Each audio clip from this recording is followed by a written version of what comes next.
네, 여러분 안녕하십니까. 주택담보대출 증가세가 주춤한 가운데 전세자금 대출이나 자영업자 대출은 오히려 크게 늘고 있습니다.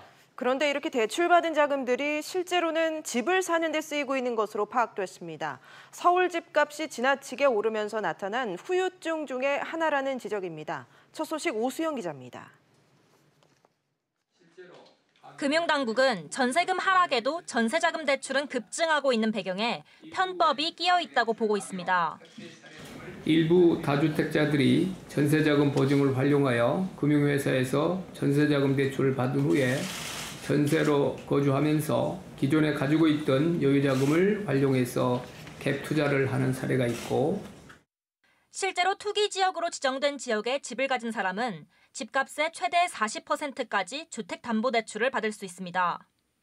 반면 전세자금을 마련하기 위해 대출을 받는다면 80%까지 받을 수 있는 데다 금리도 3%대 초반으로 훨씬 저렴합니다.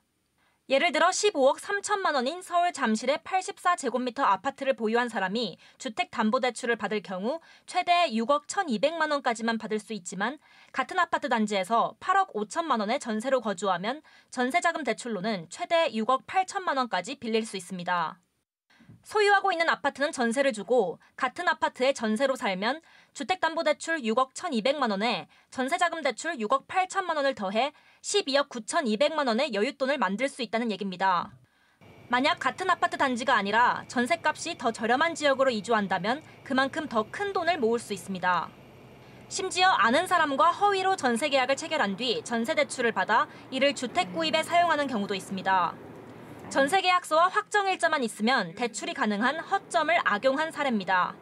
이 밖에 다주택자가 개인사업자 대출을 받거나 임대사업자 대출을 받는 경우도 모두 단속 대상입니다.